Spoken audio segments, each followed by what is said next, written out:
They feel undervalued, unheard, and they have that feeling of autonomy removed from them, which they need. It's a core human need to feel autonomous. Hey squirrels, welcome to ADHD, where ADHD isn't some clinical diagnosis, it's just life. I'm AV, your always honest tour guide through this beautiful mess. Over here, we're not about fixing yourself. We're about figuring out how to actually enjoy your life as you are. So grab a snack and let's go. Someone told your kid or told you that the problem was the brain, that it just needed to be managed or controlled or medicated into compliance, or any number of wonderful things we've been told over our lifetimes. My guest today has spent over a decade building the science that proves that was always the wrong question. And she just helped write the law in the UK to do something about it. Victoria is a neurodiversity and executive function specialist based in the UK. She co-founded Connections in Mind, an organization that has been doing the work of building neuroinclusive schools, workplaces, and systems for over 10 years, back when nobody in power was listening. They're starting to listen now. Victoria's work just helped shape UK government education policy that means schools can no longer legally punish children for having underdeveloped executive function. She is also the author of the Neuroinclusive Educator, published by Bloomsbury in 2026, which is basically the manual for every teacher, school leader, and parent who is done waiting for the system to catch up. Victoria, thank you so much for being here. Thank you, Abby. It's so wonderful to be here with you today. So I really wanted to start with something you said on our first conversation because it's really stuck with me. You said the whole myth of normal, like the idea that doctors carved brains into normal and abnormal, is one of the things that you love going around telling people is just wrong. So let's start there. What do you mean it's wrong? Absolutely. So all of our kind of science that we have come to rely on was based on a time when we didn't have very much knowledge of how the human brain worked. In fact, we probably had more knowledge of outer space than we did about how the human brain actually worked. And so it was based on a lot of assumptions that doctors and scientists made about brain function. And they presumed the brain functioned like other organs, like a heart, for example, can have like an irregular rhythm and can be diagnosed and then can be fixed either through medication or through surgery so that it works normally. So they assumed that brains were kind of the same. But actually, when they started having the technology that allowed us to be able to study live brains and to know more about how they function, they began to realize the absolute scale of diversity of human brain development. There are 100 billion neurons in a human brain, and each of those neurons can have up to 1,000 connections with other neurons. So that means there are literally trillions of different ways that a human brain can be wired. And everything that we experience from the moment we're conceived until the day that we die shapes our brains. And so there is no such thing as a normal development of the brain. There just isn't. There's just diverse developments of the brain. And there's definitely not a binary of normal and abnormal. I'm trying to go in so many different directions simultaneously. Let me pick one. I think that maybe something, the phrase that's repeating itself in my mind is nobody is normal, but it's not being repeated in a nice way. It's not calm. It's almost like a cop out, like, well, nobody is normal.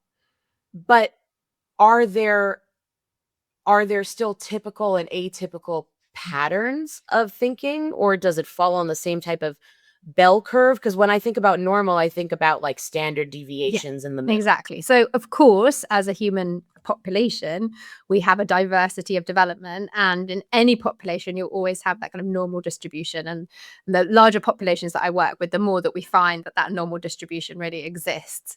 And so you will get some people that are around kind of the average, but the average is just a statistical measure. It's not like those people all function in the same way.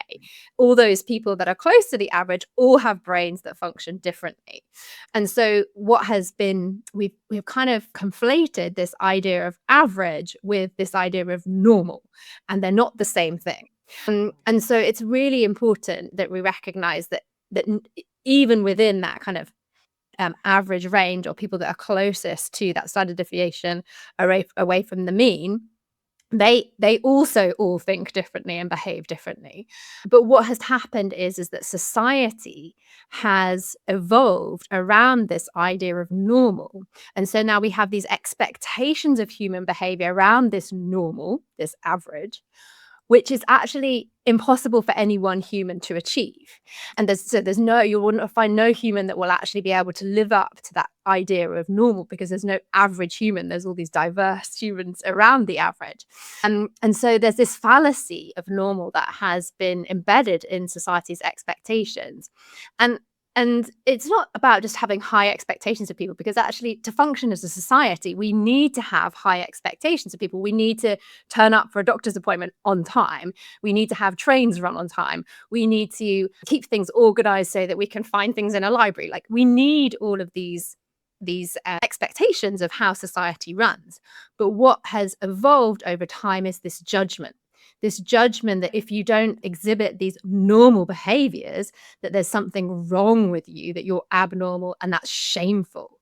And it's that judgment and shame that is so disabling. And that's what causes a lot of the co-occurrence of mental ill health alongside neurodivergence, because those people that are further away from that average exhibit more different behavior, they experience more judgment and more shame. And so that then manifests itself as mental ill health. It's not that if you have a different brain, you're more prone to mental illness. No, it's the fact that society judges and shames you that means that you get ill with that. Right. More and more, just as a sidebar, opening up a parentheses to say that more and more I've been just looking at depression, anxiety, and kind of everyday mental illnesses as the most reasonable reaction to stimulus. And if you take it to an ADHD term like RSD that was coined in 2012, we all love to say we have RSD. What is RSD but the developed normal reaction to repeated criticism? So I'm not the dysphoria didn't come from my innate. I mean, there is kind of something like because I saw it in my littlest one from when she was a nothing-year-old, but then it gets reinforced and reinforced and reinforced and reinforced, like it's an inner truth. So then my RSD is just the developed normal reaction to not knowing what direction the correction was going to come from. I'm going to be hypervigilant all the time because I literally don't know if you're correcting me or agreeing with me or saying it lovingly or saying it angrily. Like, I can't tell. So I got to be on guard. I can't tell, but also like I don't know like what part of me, the authentic me, is going to be criticized next, right? So it's just like it's presumed that we're doing those things on purpose. The judgment comes from like you're making poor choices in that moment, whereas actually just being your authentic self.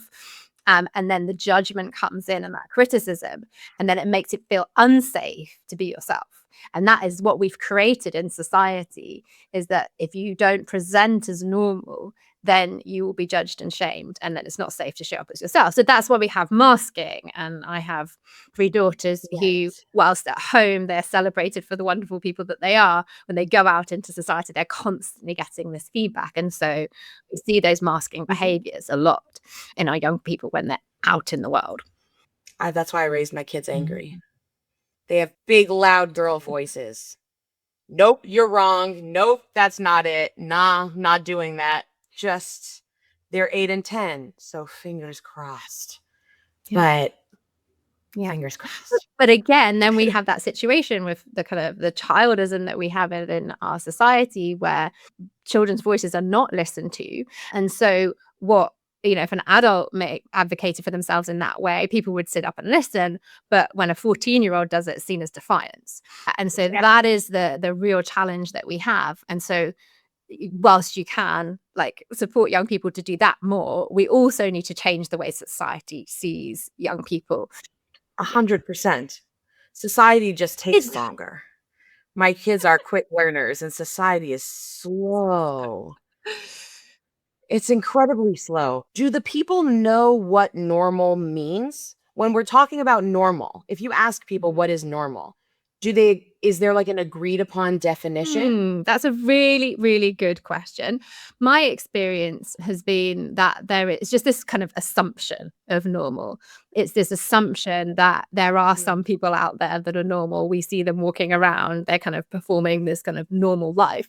And we see it a lot from parents who bring children to us for support. I just want them to be normal. So there's this idea of this goal, but when you ask them what that specifically looks like, it's not that clear. But what they've got right now, they see as abnormal. So maybe there's a clearer idea of what's seen as abnormal and not such a clear idea of what is normal. But I think in especially in British culture, normal is for children is compliant, put other people's needs ahead of their own, and that are able to regulate their emotions or suppress their emotions so that they don't influence or harm other people. And really it's a very kind of narrow experience of humanity that I think comes from a Victorian place of like children are seen and not heard. And that you're a good child if you are quiet and compliant, and that's that kind of idea of normal. Again, it's a cultural construct, right? So it comes from our history. It's understandable.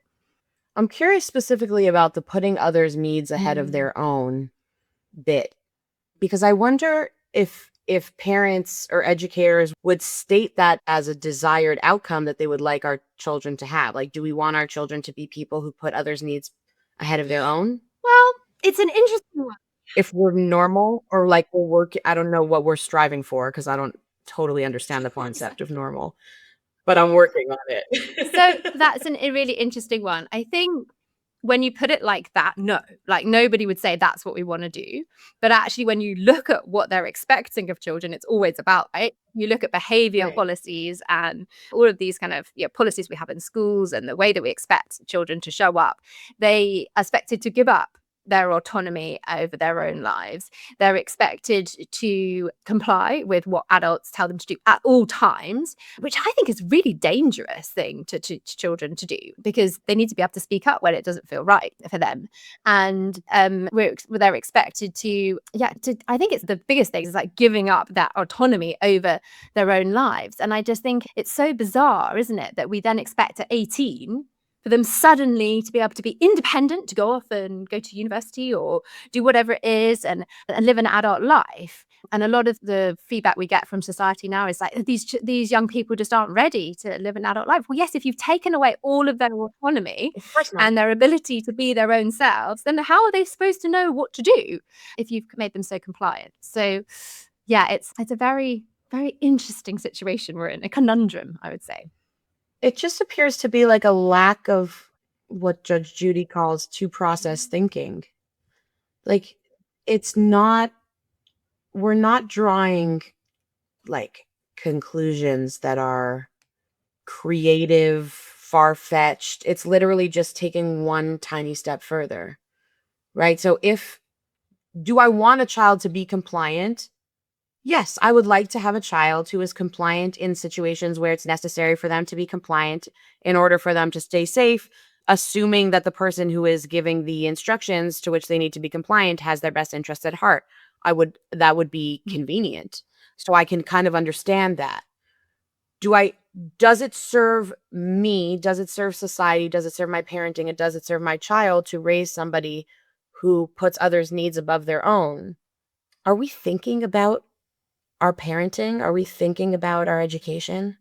Well, and that's the thing. And that's what I spend my life doing is out on the road, going in and giving talks to people and online as well, helping them to rethink this and helping them to think deeper about what we're doing. Because at the moment, I think we're very much stuck in that situation of like, well, we've been doing it like this for 100 years. So that's just the way it's done. Yeah.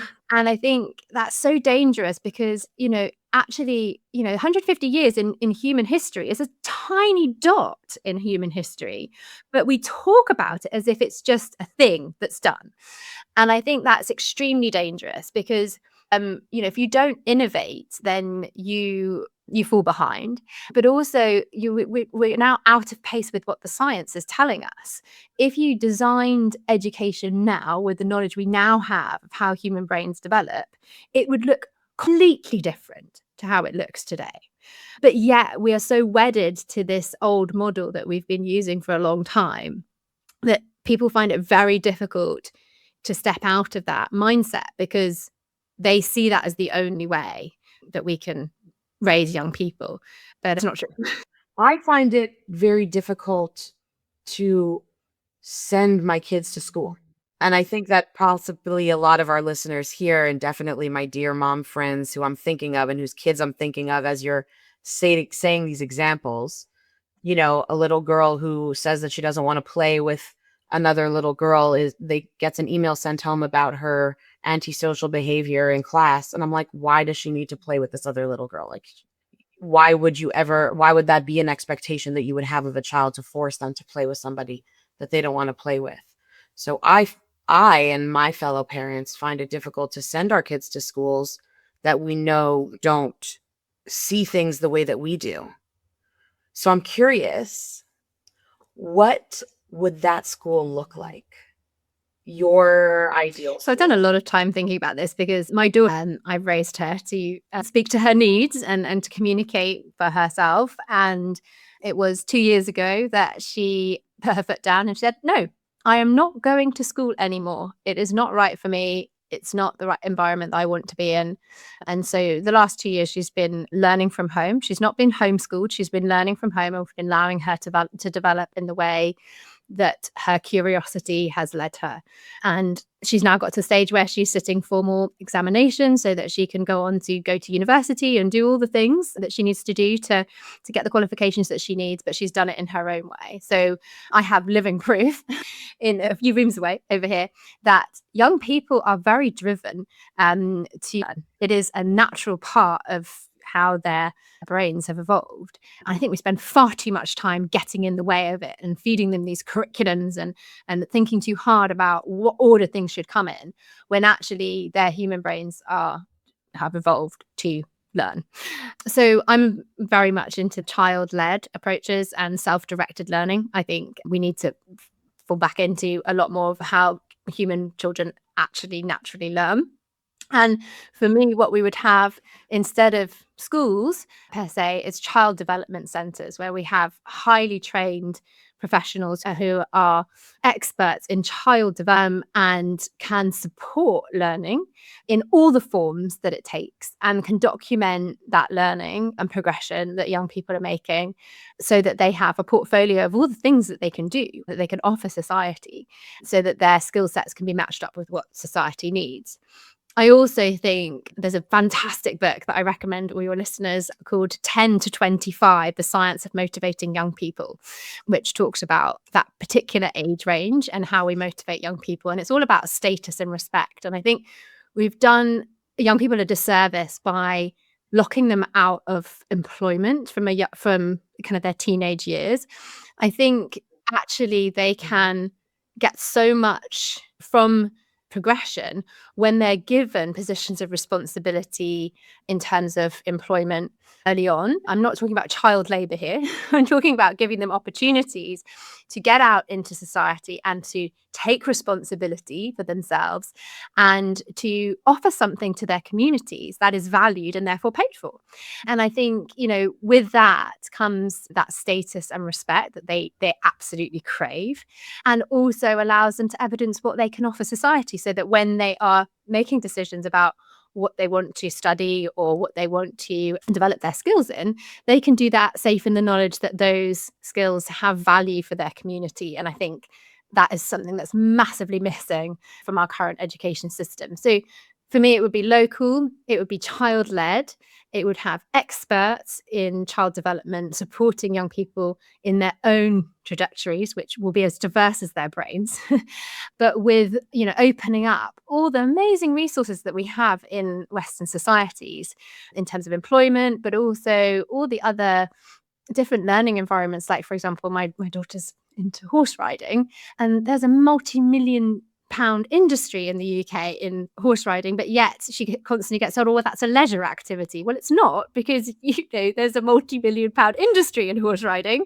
So why can't she spend her time learning and developing in that way? She's autistic. That's her monotropism. She's not a boy. She's not interested in trains and dinosaurs, which is the kind of stereotype for boys. She's interested in horses and she wants to learn everything about horses.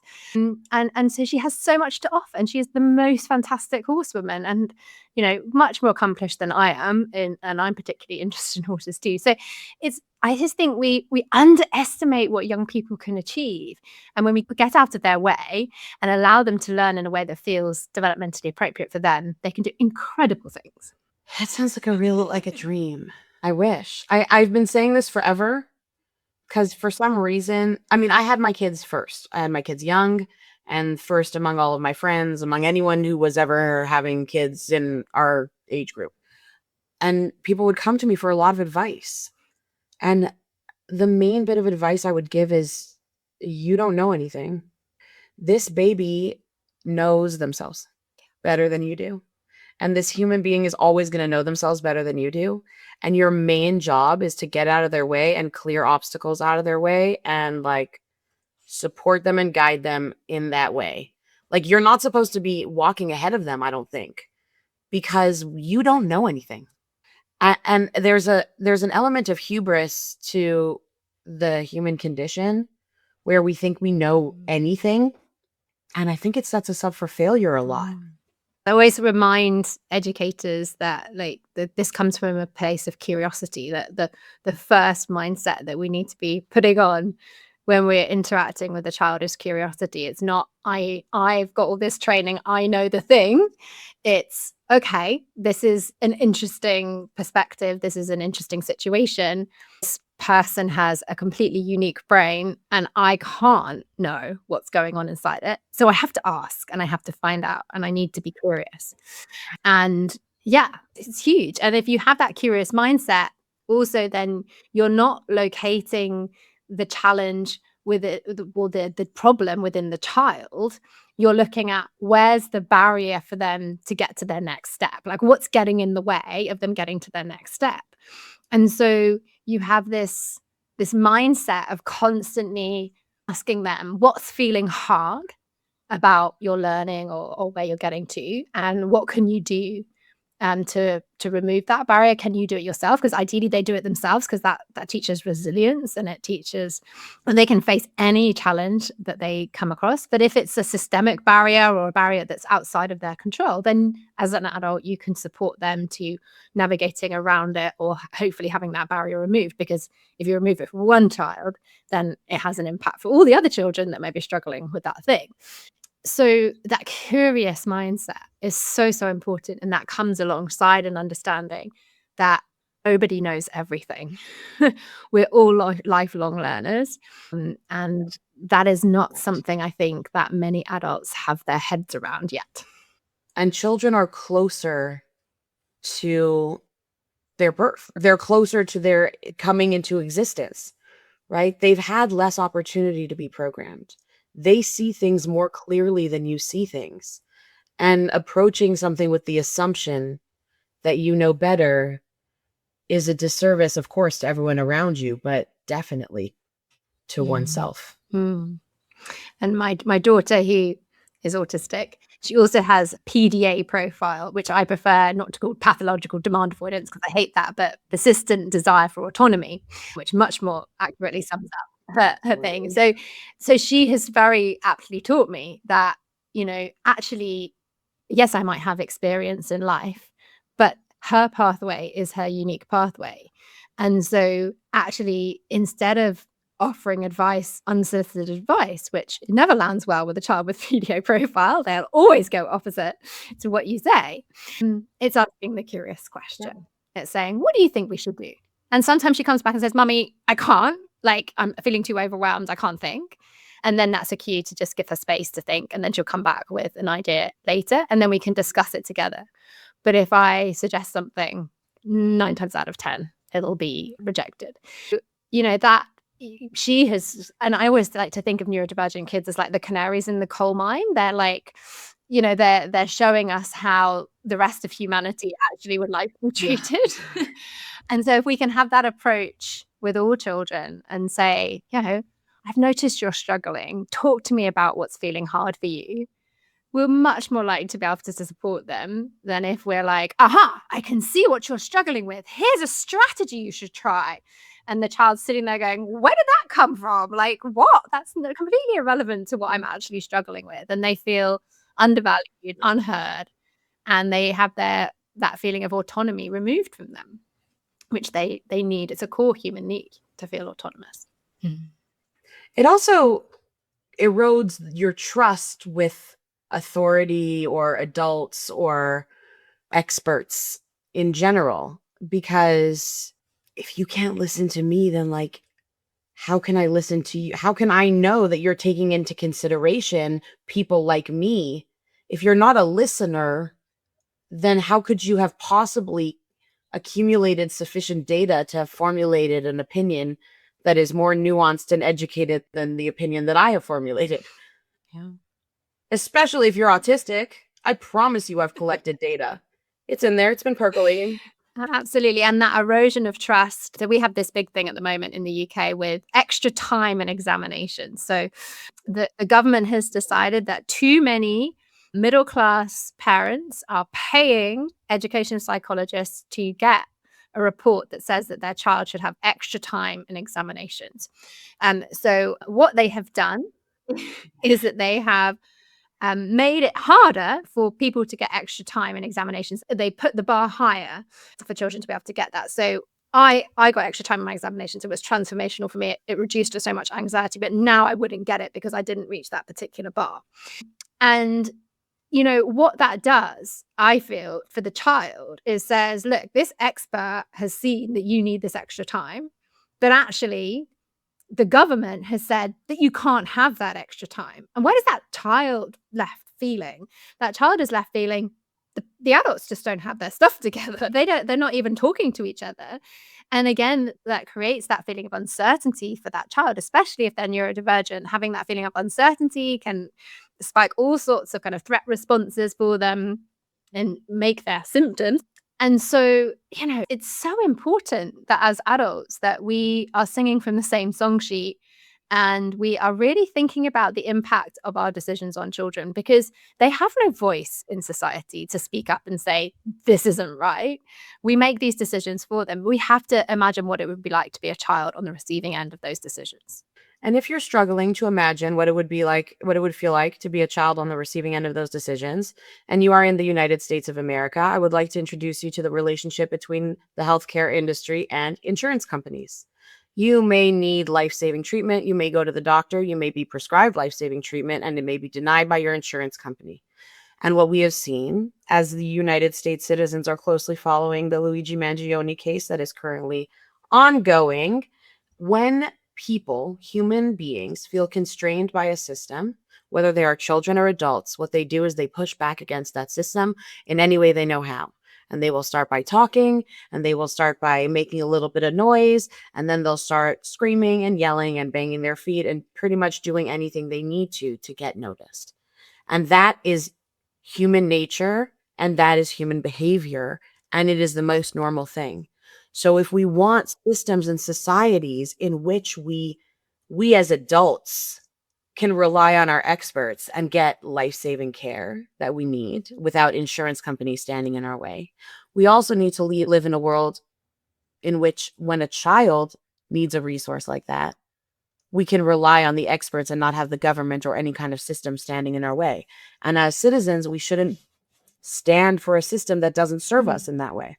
Because at the end of the day, all of your decisions get made by somebody I would else. extrapolate that even further and say, even in the classroom, right?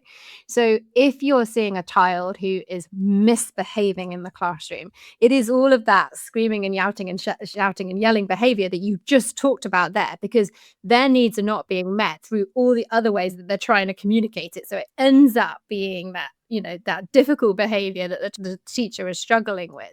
Whereas if we can really see them as an individual and we can get used to asking as educators, tell me about what feels hard right now and how we can help it make it easier. And let's discuss, let's try, let's do things. You're not going to get that screaming and shouting and yelling behavior. You're going to get people who feel seen, heard. And we don't have to get to the stage where we're needing to have a diagnosis or anything like that, because actually we're just meeting the needs of the child in the moment, rather than seeing, misinterpreting this communication that the needs are not being met as defiance, as naughtiness, as an abnormality that needs a label. Let's just see the humans in front of us and support them to complete their pathway there and reach their potential. Yeah. And the example that always comes up for me at my daughter's last parent teacher conference, we were speaking to one of her teachers. Both of my daughters are particularly adorable. The little one has these big blue eyes, like, don't even look her directly in the eyes. She'll put you under her spell. Fortunately, I'm immune to puppy dog faces. But the rest of the world is not. So try to avoid eye contact. She's like Medusa. So the teacher was telling me how my daughter had been frustrated about something, and she picked up her books and moved herself to another table so that she would be able to continue her work. And I spoke to the teacher afterwards, and I asked if another little boy in the class, if he had done that, would they have perceived it as a self-accommodating behavior, or would they have perceived it as an antisocial defiant behavior? And she was like, well, that child's different. I'm like, okay, wait, I just 1 second. Because both of them are struggling with being around other children that are annoying them. It's possible that the little boy has more externalized behaviors that also make it equally distracting for his classmates, whereas maybe my daughter doesn't. She's just going to pick herself up and move. It's non-obtrusive. She didn't make a big to do about it, so everyone just lets her do that, and they praise her for accommodating herself. Whereas the other child gets criticized for the same attempt at self-accommodation. And for little girls, it comes up other ways, right? If they, God forbid, speak up a little too loud or a little bit too directly, that's something I got a lot of feedback on that I've ignored throughout my life. Oh, absolutely. I just think, if you're having those conversations, what's feeling hard in this moment? And you can do that to the whole class, right? What's feeling hard in this moment? And what strategies could we use to help ourselves in this moment? Then you're kind of normalizing the fact that these strategies are available. You're giving permission for the children to self-select those strategies. And then, then there's permission out there, and they don't have to kind of think, oh, am I allowed? Am I not allowed? And also then you can reflect when a child suggests something that would be harmful to the rest of the group. You can say, okay, how would it feel for the rest of the group to experience you doing that? And you can help them to build empathy and to understand that, yes, we need to meet our own needs, but we also need to consider the needs of other people too. We can't just always go around meeting our own needs and forgetting about other people's needs. It needs to be a balance. And so you can have those conversations in a classroom, in a family, wherever, where we're talking about these things all the time. So that the child is then looking out, okay, these are the things that work for me. These are the things that are acceptable in this kind of environment. And so they end education and head into the workplace, being able to say in a meeting, hey, the lights are, buzzing, and it's really impacting my ability to concentrate in this lesson. Can we just switch them off? Rather than sitting there suffering in silence because, they're not sure. Or I'm really struggling to concentrate in this lesson. I'm going to be doodling now. That helps me to concentrate. Doesn't mean I'm not concentrating. And just talking about these things openly can help remove that judgment. But if children aren't trained to do that, then they don't become adults that feel comfortable doing that. It's one of my favorite tools. I call them declarative disclaimers. So maybe you'll notice my words are a little bit jumbled today. So if I jump on a meeting and I am having a jumbly word day, I'll say, I'm having a bit of a jumbly word day. Bear with me. It's a declarative disclaimer. I'm just letting you know what's about to happen. Is it going to change? Probably not. Nothing's going to happen about it. You might be comfortable. You might be uncomfortable, but it removes my need to explain myself in the moment. I already let you know at the beginning. So when it happens, I just pick up and move It also on. reduces the little gremlin on your shoulder that's going the judging you for the fact that you're having a jumbly word day, because you've put it out there. You've submitted it. Mhm. The I put granule it that's out got there. no power anymore. So the anxiety around your challenges Exactly. is removed. It's so powerful. Yeah. And then we keep it pushing.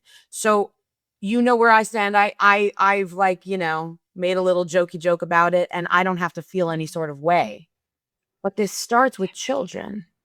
Except children have Mhm. Mhm. parents who don't always know what they need. Because they're a product of the education system, right? Right. Mm.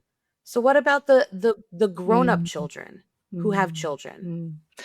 Well, it starts with, first of all, recognizing that there's some work that needs to be done. And I think a lot of people aren't there yet. And so obviously nothing can be done unless you recognize you need to work on it. But once you're there, it's about finding the support networks. Coaching can be so valuable in that, as can therapy, and exploring all of these things. But it's one of those things that I think, as an education system, it's not okay for us to rely on parents to do this work, because that doesn't help the children whose parents haven't got there yet, right? So if we really believe in a meritocracy and that, like, education is the great leveler, then this stuff needs to be in education, because it's not fair to expect the parents who are facing no matter what other barriers or difficulties or challenges to take up this mantle. It's important that it's in the education space.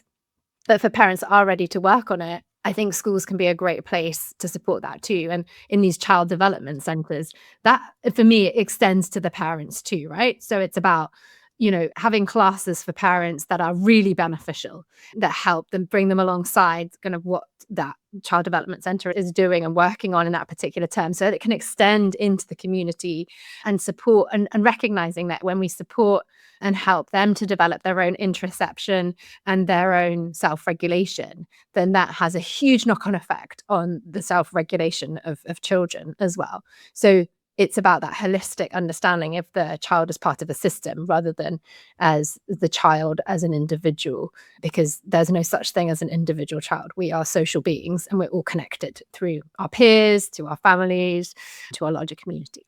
I just realized that I should put together an executive functioning class for the parents of my children's school. Like, that's somewhere where I can volunteer. Hey. Yes. And what I found is when parents learn about executive functioning, because these things impact their everyday life as well, when they can start reflecting on that and seeing it as a skill set again, it's not like they're a bad person, etc., then they can then start reflecting that on their children as well. So the work always starts with the adults. And it's that kind of saying of, like, when the adults change, everything changes. It's absolutely true. It always starts with the adults. Well, because we don't listen to kids, as you mentioned earlier. So it has to start with adults. I just want to zoom out we're going to go big really quickly, because I can't let this conversation go past without it. Do you have a couple more Cool. minutes, Yeah. Victoria? Okay, amazing.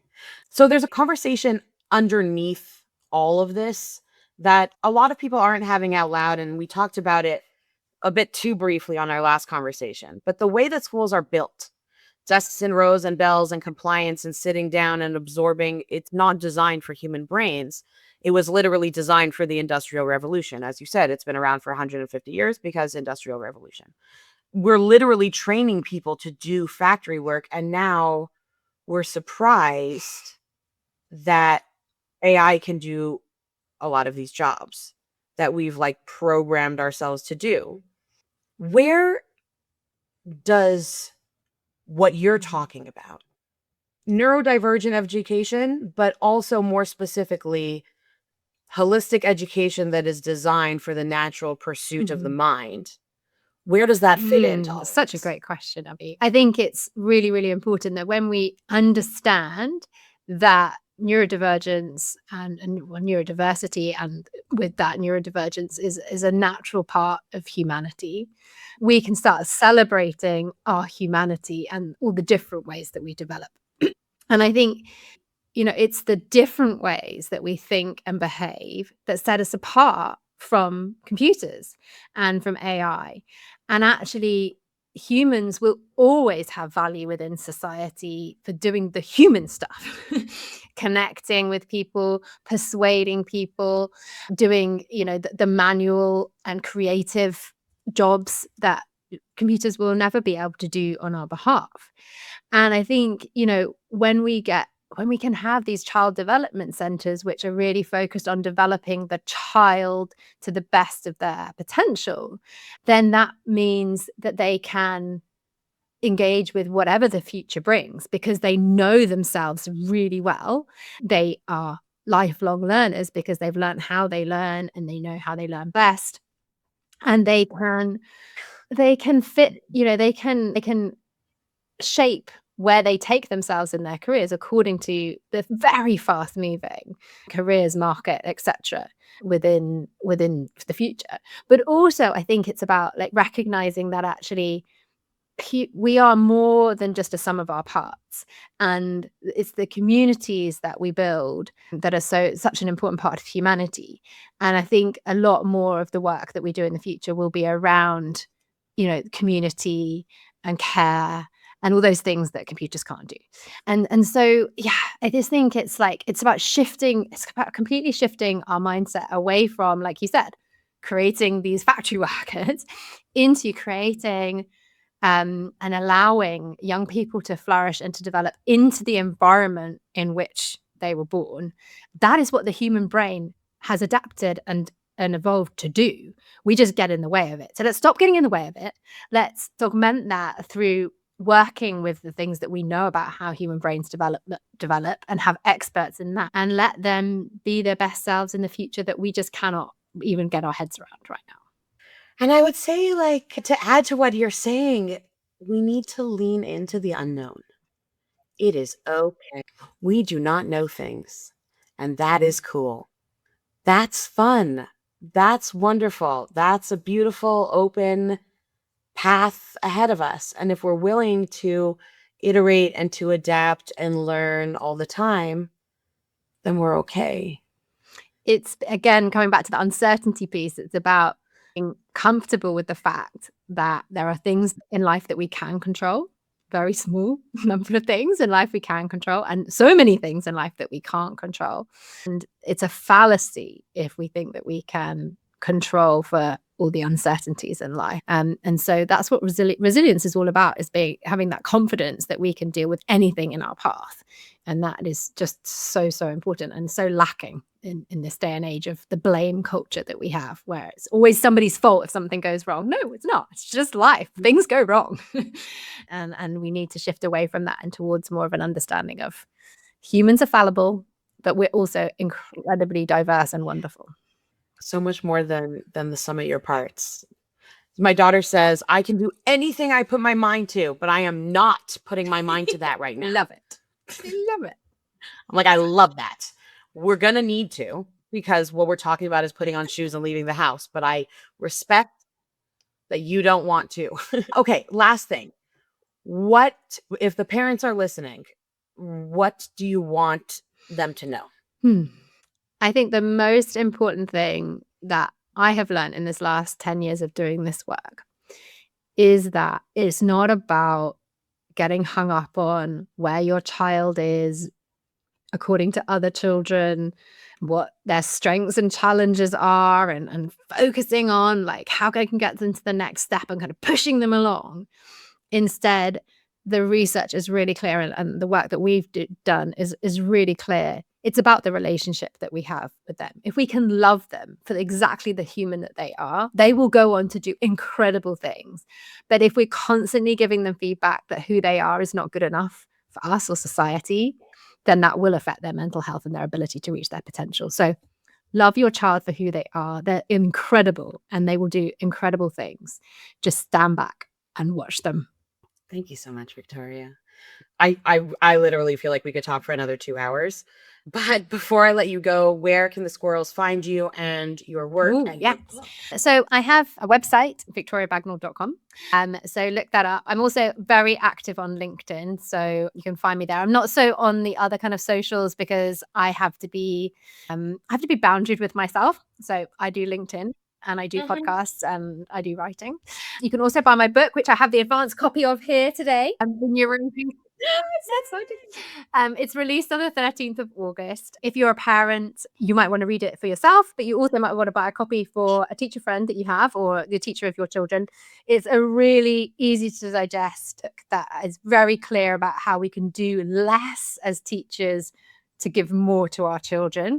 So it's not about adding to the workload, it's about reducing down what we do, but doing it really intelligently based on the latest neuroscience and very, very practical. So for the book, there is a discount on at the moment. So if you order it before it goes on normal sale, so if you pre-order it and you buy it from the Bloomsbury website, you can get 35% off. And the code is Neuroinclusive and you get 35% off. So it makes it even more affordable.